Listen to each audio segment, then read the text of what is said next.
community activist and a retired neurosurgeon who's written hundreds of publications. I'm Randall Savage, and this is Close Up. And joining us today is Miguel Faria, a doctor, author, and community activist. Welcome back to Close Up. I'm happy to be here, Randall. You are a retired neurosurgeon from here in Macon, and how long did you practice? I practiced here in Macon 10 years. And, of course, I was in training at Emory for 6 years, so I practiced medicine for 16 years. 16 years? And you retired when? I retired back in 1994. Now, if you're talking about clinical practice, 1994, but I've been involved in neurosurgery and neuroscience up to this year. I've been the Associate Editor-in-Chief of the Surgical Neurology International, which is the largest online neurosurgical and neuroscience journal in the world. Are you still doing that? Yes, I am up to this year. I'm thinking of stepping down this year, but I've been doing it all this year. Okay. And you fled from Cuba, I guess, during the Castro Revolution down there with your father. You were, what, 13 years old at the time? Yes, I was 13 years old, and at the time, you know, I have finally become accommodating as a child, you know, to Fidel Castro and the Communist Revolution. And if you have read my book, you remember that I was very happy because I met a girl that I really liked, and I was going to be on a date with her the next day. We're going to ride our bicycles together. Mm-hmm. But that night, my father approached me and said, "Tonight is the night we're going to escape. We're going to go to freedom." And so it cut short that adventure. But I went into a more difficult and a different adventure in the Cayman Islands, where we ended up reaching after a 3-day odyssey in the sea. And eventually we made it to the United States. And have you been back to Cuba since relations have been somewhat relaxed the last few years? No, I haven't. I think that there's a good possibility that I could be arrested if I go back to Cuba, because some of the things I've written. For example, there were 2 articles I wrote on the life of Raul Castro, who is now the president of Cuba. And I was even asked to speak by CBS News about those articles, and I turned it down. But I'm sure that the DGI, the Secret Service in Cuba, read those articles, and they were not very friendly to the history of Raul Castro and what he did during the revolution. Mm-hmm. He and Che Guevara essentially led the fighting squads that killed a lot of people. I believe it's maybe this month that there's going to be a 5-month transition period from the Castro's brother into a new regime. Do you think that's going to improve relations any? You know, I thought that Raul would be more pragmatic than he has been, but he has not. I'm not sure what is going to happen in Cuba. I think that until the Castro brothers are dead, we're not going to have any significant change in Cuba. Do you ever think about you might want to go back there? No, I don't think so. I came to this country when I was 13 years old. I love the United States, but that doesn't mean that I have turned my back to Cuba. As you know, I wrote a book about Cuba, and I try to use those lessons and see how they apply to what is happening in this country, and sometimes that is very frightening to do so. But no, this is my country now, and planning to stay here. Possibly after a regime change, I may go visit, but that will be all. You came over. I assume you obtained American citizenship at some point. Yes, I did. As soon as I reached the point where I could be a citizen of the United States, I became one. And I was in Columbia. In fact, I was in high school, Columbia, South Carolina. And yes, and I take my civic duties very seriously. And I guess that's one of the reasons I'm here with you today. One of the things that's been quite controversial nationally, politically, recently is the Deferred Action for Childhood Arrivals, which I guess you would have been a Deferred Action Childhood Arrival. They've been allowed to stay, but President Trump wants to end that. What do you think about that?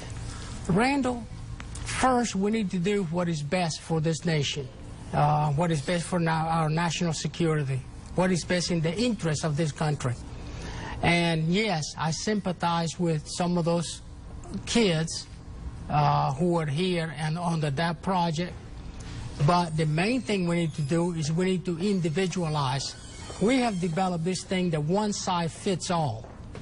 No, we need to look at individual cases. We need to look at every one of those children, and if they have become integrated into the fabric of our nation, if they have become good citizens, they have gone to college, they have served in the military, those kids now should be allowed to stay. Now, on the other hand, if some of those kids have joined gangs, like we have a lot of Hispanics involved in gangs in Los Angeles, involving crime, or just become a non-entity, just becoming a burden on taxpayers, then those people should be returned. So we need to individualize immigration. About 800,000 of them, I think. Probably. But you know, it could have happened to me. But see, at that time when I came, the United States had a good immigration policy. We discriminated. Now, you know, oh, discriminated, what does that mean? Discrimination means that you select. And there were, when immigrants came to this country who were professionals, who were needed for, as engineers, for example, or doctors, they were selected and allowed to stay. People that did not have an occupation that or did not have a job in this country were not allowed to stay. We individualized policy. We need to do so. In addition to that, we had different policies for different countries. Like, for example, the Philippines and Cuba had very close ties with the United States. Why? Because both the Philippines and Cuba were in part liberated by the United States. Okay, we'll take a short break. We'll be right back with Close Up.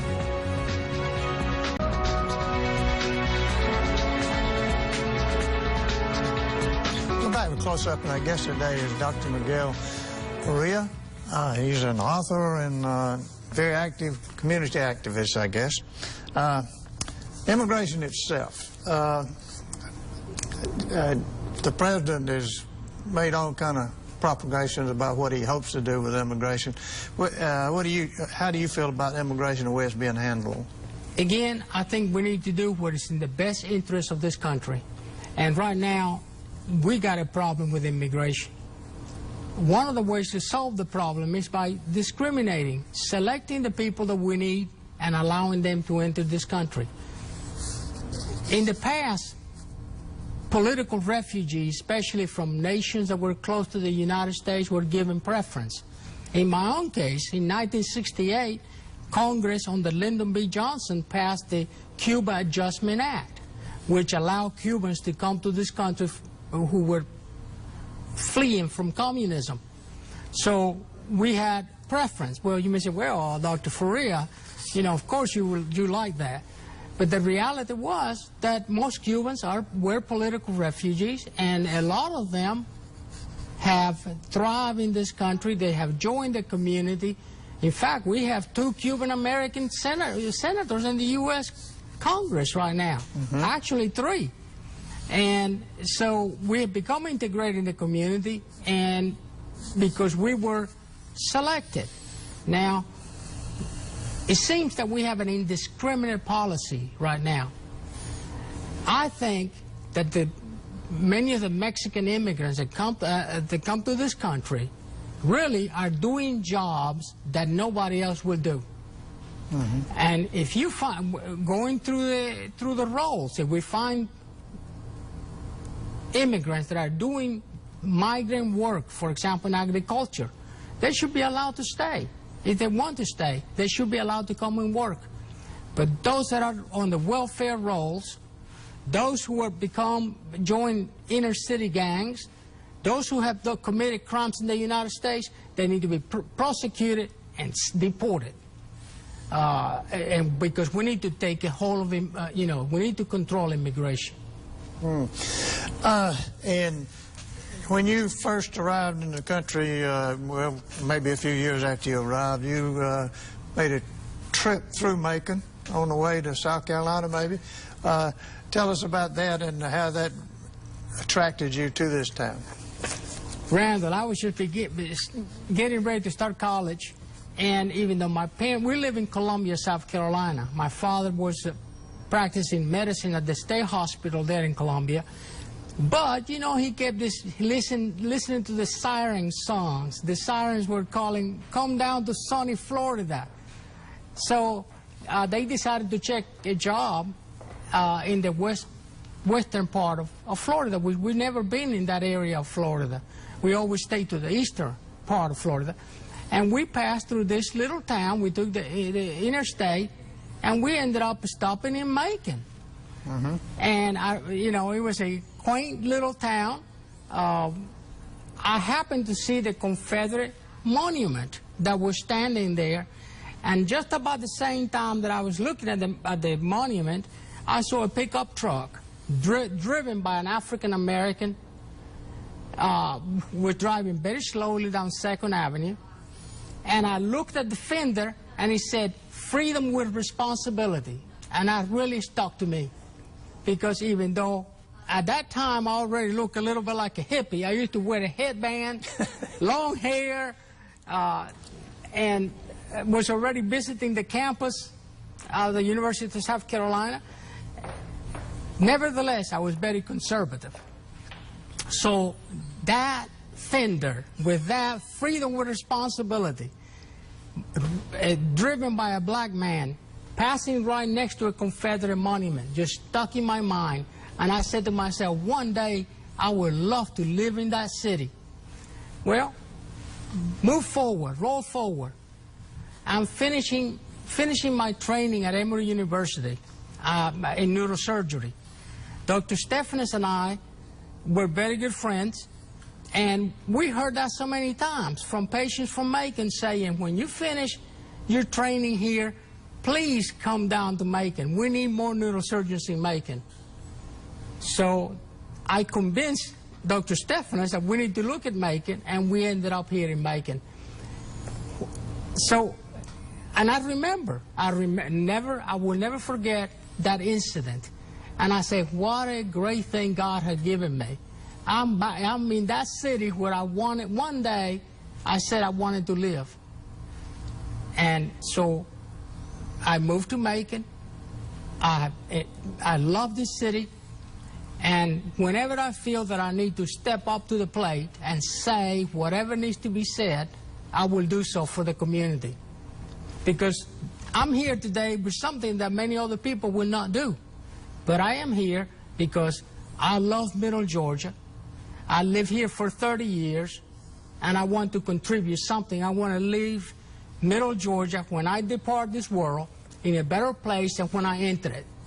That statue that you saw that when you were swinging through that day has become a little bit controversial in the last few days. Some want to take it down and move it somewhere else. What do you think about that? I think that is iconoclastic madness, insanity. This is political correctness that is run amok. I think that people are using this issue of moving statues and for political reasons, and I'm going to come back to that. But I think that history is to learn. History is history. Those who say that the statues represent hatred, they are lying. nobody's going to bring slavery back. There is nobody except for some French nuts, okay, that will go for enslaving anybody. If they enslave anybody, it's going to be the American people being enslaved by government, not because of race. We learn from history. If we neglect, if we erase history, we're doing what the totalitarian states like the Soviet Union did, like Stalin did. He destroyed churches. He destroyed monuments. And he did this because he wanted to erase history. He wanted to obliterate history. And only tyrants do that. I think that some civic leaders that have gone along with some of these other proponents of moving the monument, the C. Jack Ellis being the primary one, had been misled. I think that they need to realize that this is propaganda that is coming from the Southern Poverty Law Center. That is the biggest hate group in this country. Let's hold that thought. We'll take a short break and be right back with Close Up.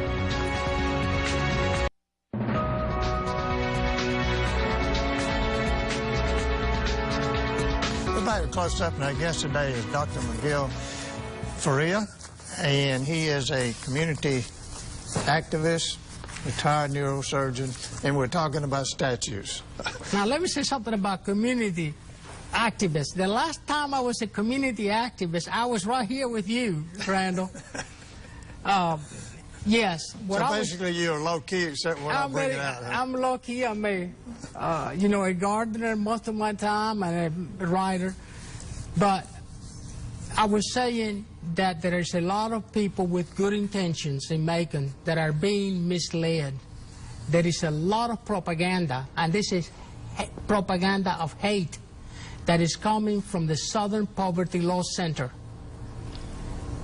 They are supposed to be watching hate groups, but they are the biggest hate group. Their leader, their founder, is a person named Morris Deeds. And all people need to do here is Google his name and see his mansion where he lives. And yet, he has this name, Southern Poverty Law Center, which is a deceitful term because they are a bunch of white lawyers that are rich, running all the way to the bank. And if you don't believe me, look at his mansion. It's you can Google it, Morris Deeds. But they do promote civil rights and equal treatment, do they not? They began, again, sometimes things begin with good intentions. They began exposing really hateful groups like the KKK and neo-Nazis. And that is good. You know, those are hateful groups. But now they have drifted to the point that they're calling churches that do not accept gay marriages, that churches that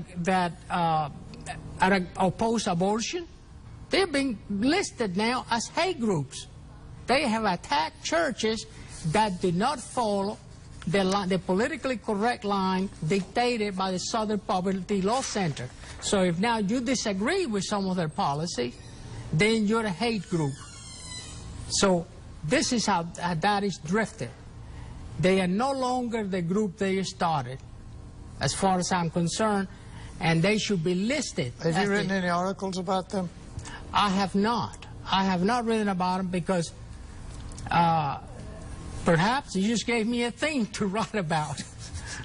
That wasn't a suggestion. I'm just. How do you feel about same-sex marriages?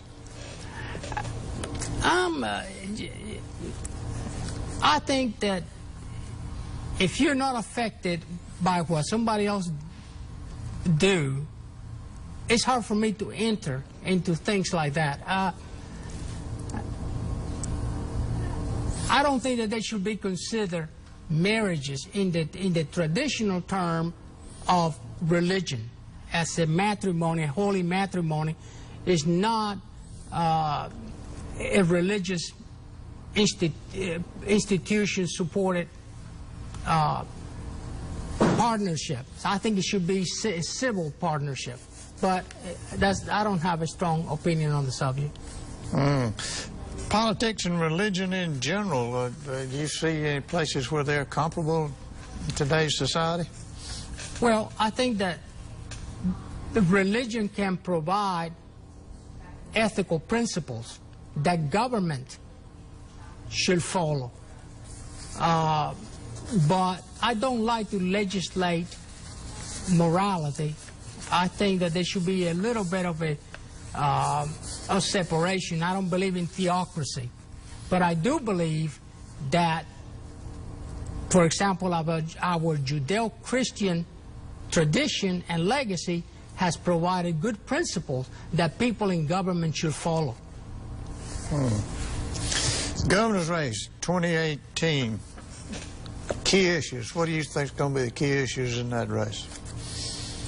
Well, interestingly enough, I think the governor, the Democratic governor, or candidate for governor, has said that he or she, I don't know, I couldn't tell by the name, that she wanted to obliterate the Stone Mountain Monument. And that's a she. There are two Stacys, and both of them are she's. Oh, about that. Well, great. I'm glad you clarified me. So we go back to the same issue. Where is this issue going to stop? Where are we going to stop with this madness, removing monuments? What are we going to do with the beautiful neoclassical buildings that are based on our Greco-Roman inheritance? I'm talking about courts, museums. Sometimes they have inscriptions on them that may refer to the Confederacy or may refer to something that is offensive to somebody else. Are we going to start defacing all these inscriptions and engravings? I think we're tearing our society apart, and this needs to stop. This needs to stop. And instead of removing monuments, okay, what we need to do is we have a great hero. I think one of my greatest heroes is a Maconite, and that is Sergeant Rodney Davis. That man is was the epitome of self-sacrifice. Medal of Honor winner. Excuse me? Medal of Honor winner. Yes. Yes. He didn't look to see if his friends in the company he was in were black or white. He threw himself, okay, on top of a grenade, and he sacrificed his life for his company. He didn't care whether he did not care if they were black or white. We need a monument in downtown Macon for Ronnie Davis. Because think about this, Randall. You know,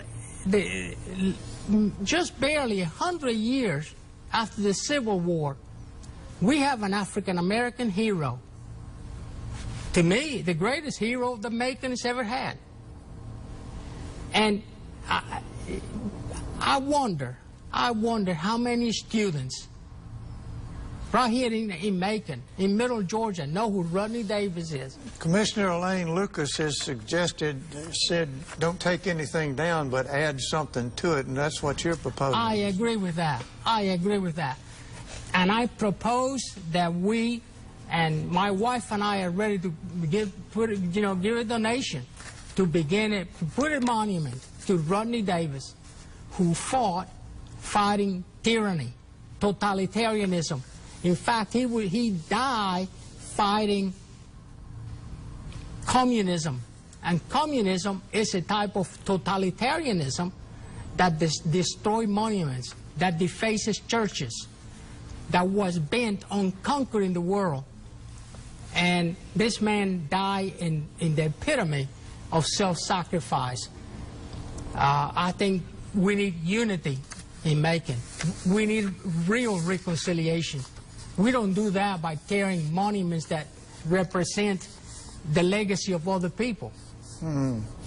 We need to build together. We need to reach out to each other. And I oppose what C. Jack Ellis is doing. I really oppose him. Okay. We're almost out of time. I'll give you about 10 seconds. How do you feel about medical marijuana? Can you do that in 10 seconds? maybe we'll do that at another time. How about that? Okay, that would be fine. All right. Good to have you with us. I'm Randall Savage. See you next time on Close Up.